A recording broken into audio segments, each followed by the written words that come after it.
One way to look at the Declaration of Independence is as a breakup letter. Yes, it's a document that founded our country and really gave us the freedoms that we still have today, but simply, to look what? It's a breakup letter. Thomas Jefferson, or AC, the American colonies, had enough of Great Britain's tyrannical rule, specifically King George. They wanted their freedom, they wanted their ability to have a fair government, to have a fair court, to rule themselves, and they gave them 27 really good reasons why. But to get you started, to get your mindset back into it, we looked at it as a breakup letter. So here's the letter I read. It's right here, so feel free to pause this video and read it. It's a good hook to get you into it. So if you look at the document as a whole, it can be really overwhelming and it can be really frustrating because it's tough. The language is hard, the order's a little wonky, so if we break it down into 5 distinct parts, I think you'll find it a lot more manageable. So part 1 is the introduction, where we just talk about what humans do or don't have the right to do, which is we have the right to dissolve the political bands that have connected with one another, which is right here. If our government starts to turn on us or not have our best interests in mind, it is every human's right to say, you know what, we've had it.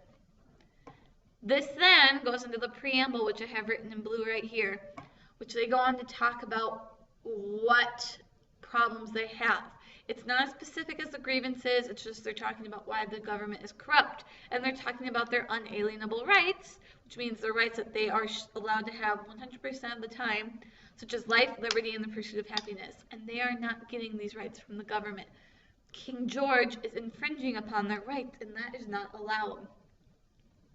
So they go on to talk about this paragraph right here, why they're ending things. When the long train of abuses and usurpations, taking the throne without control or consent, pursuing invariably the same object, evinces a design to reduce them to absolute despotism, absolute rule. If people are taking a throne that they don't have the right to and then abusing that, we have a right to stop them. We have a right to stand up for us. The history of the present King of Great Britain is a history of repeated injuries and usurpations. The King George took the throne without consent, without good reason. The establishment of absolute tyranny. That means power. That's not good. He is ruling them poorly. He's taking advantage of them and he's harming them. So, there are, third part, grievances against King George and his tyrannical decisions, 1 through 13. That's all of the purple. So everything that's written in purple here are there specific grievances against King George. Criticisms of 13 through 27, what's in green, and 13 is in both, that's why it's half purple, half green, are specific criticisms of the British citizens and Parliament, the British government, for what they're not doing, or what they are doing, which is not helping, for not standing up for the colonists, for not trying to support them. They're going along with King George, which is harming us. So everything in green are the rest of the grievances, and it goes up to 27. So, start with, he has refused his assent to laws, and then you end at, he is excited. That should be 1 through 27. And then last but not least, the conclusion, where he ends with his call to arms of, we mutually pledge to each other our lives, our fortunes, and our sacred honor. We will work together and we will support. We do not want to go to war. We have tried to be peaceful. We have tried petitions. He says this up here. Our repeated petitions have been answered only by repeated injury. You've ignored us. You've denied us. We do not want to go to war, but if you are giving us only that option, then we will win. We will go and we will win. So, now, what everyone should have done is they should have gone through and they should have established and explained what some of the grievances have meant. So your classmates are supposed to try and explain 1 through 20. So what I'll do is I'll go through 1 through 3 with you, and then for those of you that were gone, try and complete 1 through 20 on your own. If you can at least get to 10, you have to get through at least 10 to get some credit for this, because If you try and if you actually put some effort forth, I think you'll find it's not as difficult as you think it will be. So I'll go through 1 through 3 with you, and I'll give you some hints for the other ones. You will have to look up certain words. So I have this handy dandy right here. So number 1, he has refused his assent to laws the most wholesome and necessary for the public good. First of all, we have to know what assent means. An assent means to agree to something. So he being King George, has refused to agree to laws, the most wholesome and necessary for the public good. So what I do is I break this down. So this can be broken down into 2 parts. So he has refused to agree to laws. So King George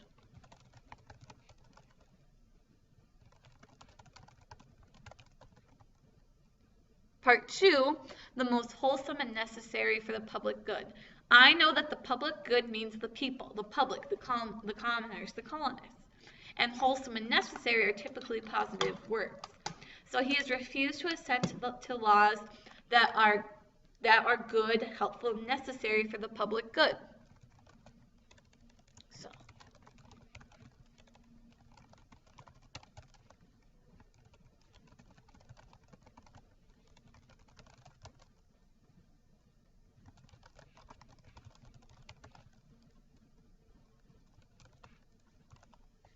So that's number 1.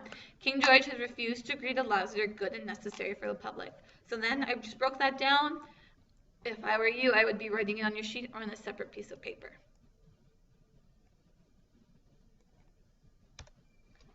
He has forbidden his governors to pass laws of immediate and pressing importance unless suspended in their operation till his assent should be obtained. And when so suspended, he has utterly neglected to attend to them. So this one's a little bit longer, so let's look at it 3 parts. So he, once again being King George, has forbidden his governors to pass laws of immediate and pressing importance. So part 1 is, he has forbidden anyone under him to pass laws. Part 2, unless suspended in their operation till his assent should be obtained. I know that assent means to agree to something. So the laws are to be suspended until he agrees to them. And then part 3, he has utterly neglected to attend to them. So even though he might give his agreement to them because they're suspended, so he should look at them, I know neglected means ignore, he will ignore the laws. And your classmate said, going back to number 1, he refused to assent to laws, he's only going to pass laws that benefit him. He's not trying to help the colonists. He's not trying to help the citizens. If it does not help King George, he's not going to do it.